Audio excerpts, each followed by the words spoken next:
The views and opinions expressed by the guest author or speaker during this live session are their own and do not necessarily reflect the views of Reader's Magnet. The content shared is for informational purposes only and does not constitute endorsement or promotion of any particular belief, ideology, or product. Well, hello, authors, book lovers, and storytellers, and we are live right now. And again, welcome to another exciting episode of Reader's Magnet featured author interview, where we dive deep into the world of creativity and inspiration. And our guest for today is the author of the book, Be There, My Lived Experience with My Sister's Bipolar Disorder. So please help me welcome Dr. Linsey Willis. So, Dr. Willis, how are we doing today? I'm doing very good. How are you, Rob? Hope you're doing good. Well, yeah, I'm doing good right now. I've never been better. And it's been a while, though, since we had these last conversations. And again, to all of our viewers, though, if you want to check it out, we do have a couple of interviews done with Dr. Willis in the past. So feel free to check out our YouTube channel for that. And also try to see, though, because if you want to know more about the book and know more about the author itself, stay tuned because we'll be talking more about that. So, Dr. Willis, to all of our viewers who are just checking in right now and also trying to see the book, can you please tell us a little bit more about what this book is all about? Well, it's a memoir about my sister predominantly and my woven life with my sister Mm-hmm. After high school. Starts out with a historical overview of my upbringing, but it covers most of my sister's life, and some very interesting sections in the book.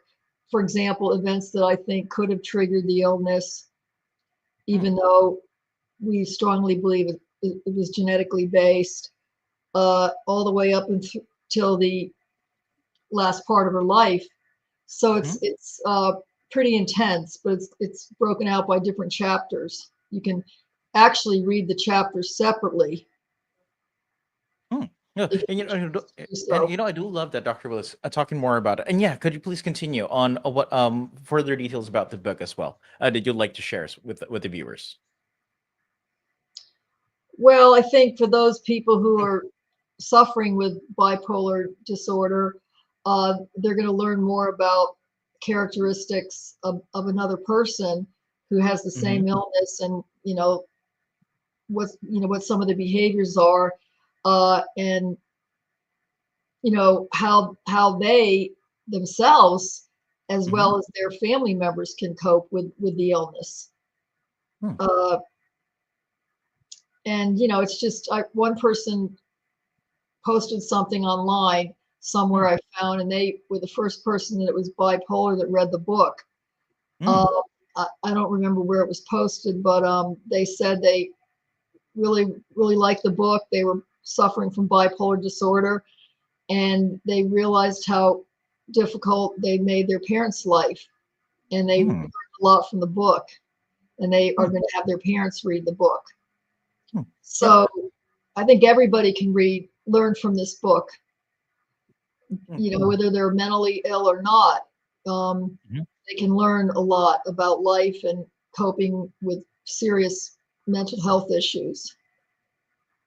True. And I do love that you read a comment talking more about this, and we're not talking about a moment that people could not relate to, but people as well who are suffering through it can have this idea on what it really feels like. But Dr. Willis, there are some things right now, especially with the current generation and social media, trying to garner news, clicks, and views as well. But what would you say what are really the some of the most common misconceptions about bipolar disorder that you wish more people really understood?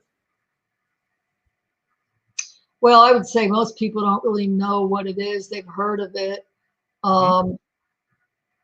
They don't know much about it, and those that think they know about it are totally wrong. Somebody who has bipolar disorders is not necessarily going to be a violent person and kill people.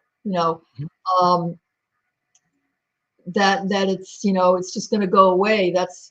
It's not going to go away. It's there for life. You can just help the person deal with the symptoms with the medication. You've got the genetic predisposition. You've got the chemical imbalance of the brain. I have never read anything, and maybe I'm not well read enough, that, stories of people that have been cured from bipolar disorder. In other words, they went in and they got, a miracle drug that completely cured them. Sure. And It can yeah, help you, make you have a more normal life, but it's not going to, if you're off the medication, then you're going to go back to the same, downward spiral that you were having before. Yeah, and I do agree with that. Like, people, because I do understand though that it's just not like mood swings. Like you're happy right now, and then next you're sad. Because again, that's the most common thing that people think when they talk about bipolar disorders, and they think that if you do for the medication, then it will go away eventually. Then you stop doing medication, you'll get back to it. So there is a huge misconception as well with a lot of people who really need to take time to understand it and also try to know more about what bipolar disorder really is. But Dr. Willis, just one thing though, especially talking more about this book, because again, also a mental awareness as well for people who want to check for their mental health here, and talking more about your sister within this book. It's a memoir here. So how did you approach like balancing honesty with sensitivity when you were writing about your sister's struggles then within your book? Well, I I actually left out some of the most horrific situations that probably nobody would want to read about, but the situations I did write about, from my recollection, because I have a pretty good long-term memory, like I can remember a lot of real specific details. I was very honest about what happened, and gave as much detail as I could recall, and was truthful about what I recalled took place. And fortunately, I had a lot of letters that I'd saved over the years that I used in the book to validate what I was writing about. So it's not like I'm just making this up. Oh, here's what the person that's suffering from bipolar disorder is telling you about their shock treatments. They're telling you about the medication they're on. They're telling you about how depressed they are. And then you're reading the letters, and you can tell they're in a manic phase because they're writing page after page, and they're going from one subject to the other, and it's like when you're reading it, you can't even keep up because topics change so much. Mm. Yeah. And I do agree with that. And again, writing right because again, if I do understand where you're coming from here, Dr. Willis, especially talking more about like sensitive topics that you don't want to include it because these horrific things that people might not want to read. And sensitivity is also again also a little bit privacy as well with your sister's struggles as well. And I do respect that as well. And if there is one thing that, because again, talking more, because since you mentioned that there are some things that people would really not expect. So what can you at least share a challenge that you really faced that most people might not expect when caring with someone with bipolar disorder that you can share with the audience today? Well, this took place over most of my life. That it's it may get better for a while, but it's never going to be completely great. And this may be a really, really bad situation, but you just wait for the next shoe to drop, so to speak. And I learned from my dad, and that's in the book in one section, this too shall pass. He used to say that while I was growing up about things, this too shall pass. And I think he learned, as I recall, that from his father, but also he was on a Navy destroyer during World War II. So he was in the middle of a war as a young man, and you're thinking, well, this will pass sometime.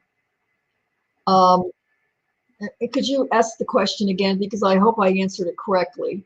I don't no, basically You you know how answered. you ask, I'm sorry, you know how you ask the newscasters ask politicians questions and they never answer the question.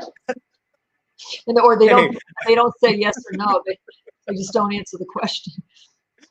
here, let me repeat the question, okay? Again, because again, there will be people around the world that will be taking care of their family members or someone close to them, their husbands, their wives, or even their family members, their parents, or even their children that might have bipolar disorder. And you taking care of your sister, what would you say was a challenge that you faced that you think that most people who are taking care of people with bipolar disorder will never expect?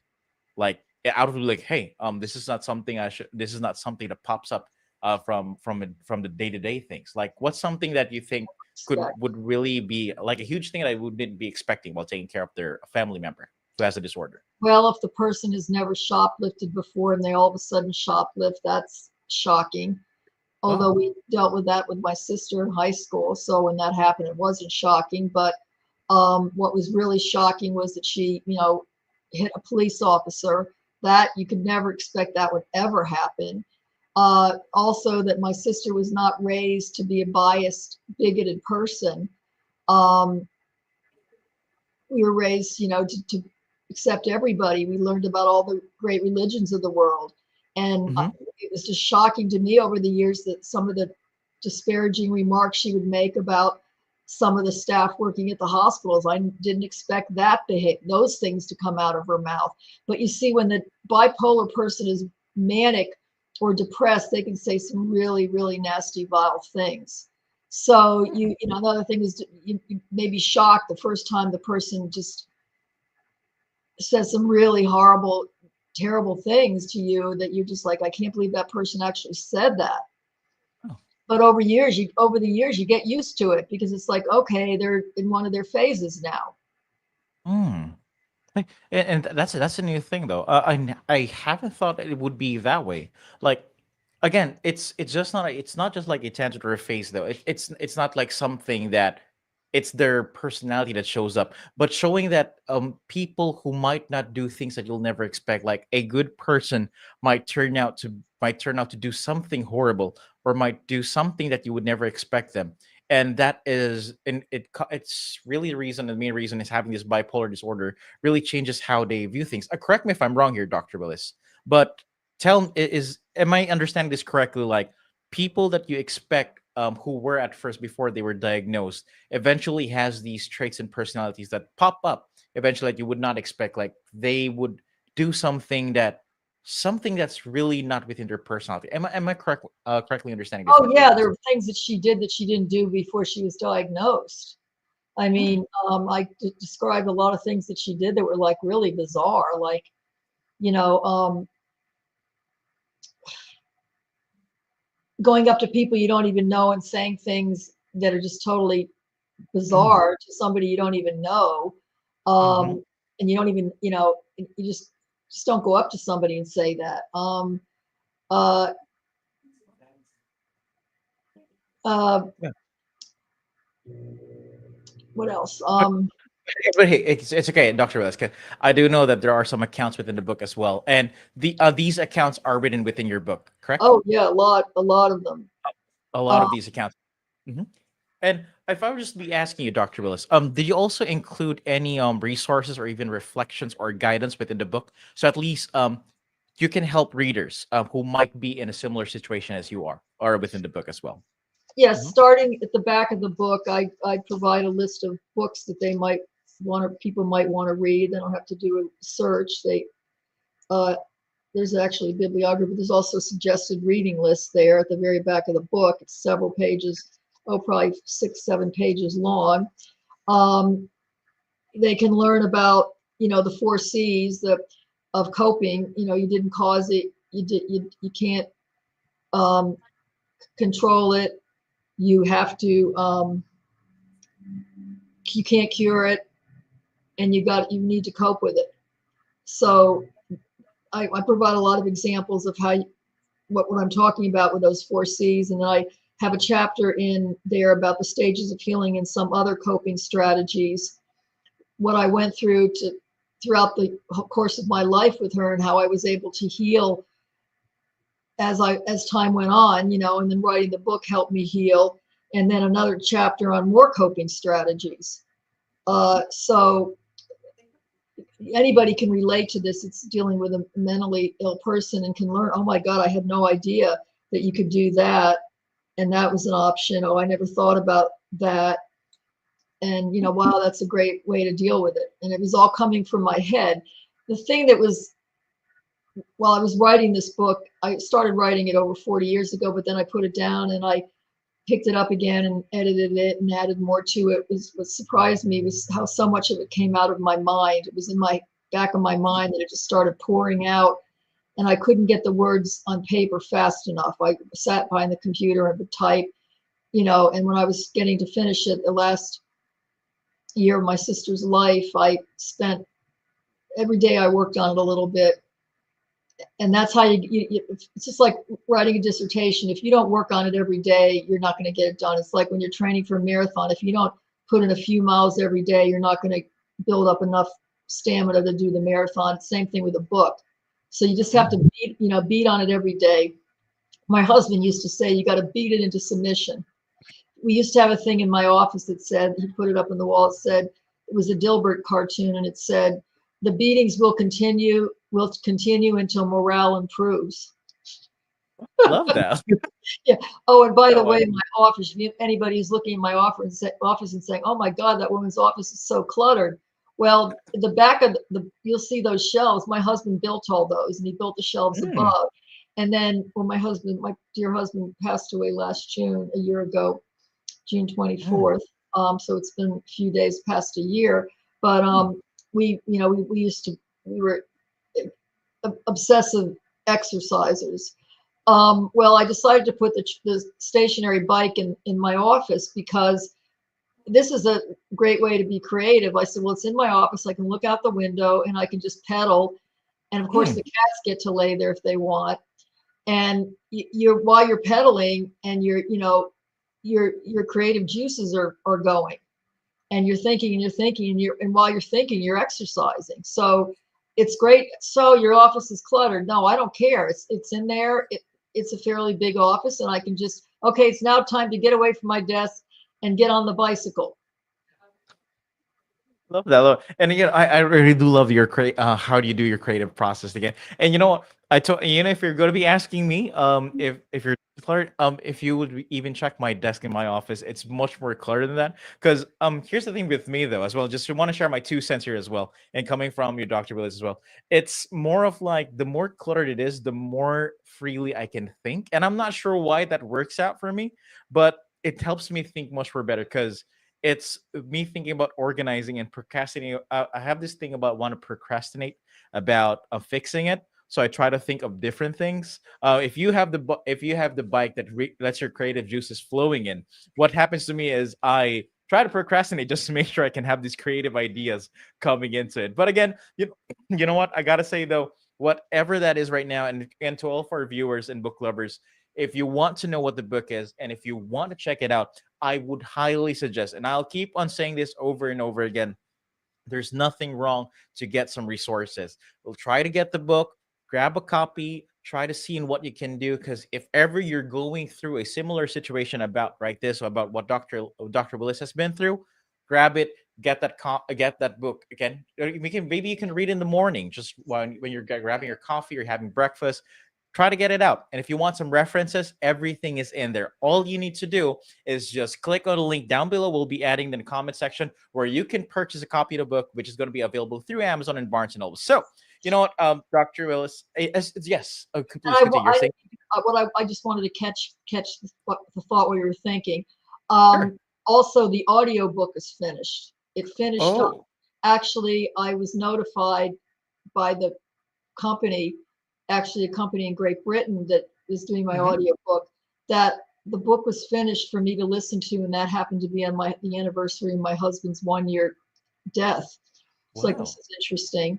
And that'll be coming out very shortly. So when you were talking about people can, read a little in the morning, a lot of people like audiobooks. They can listen, turn it, and then stop listening and listen to it later, stop.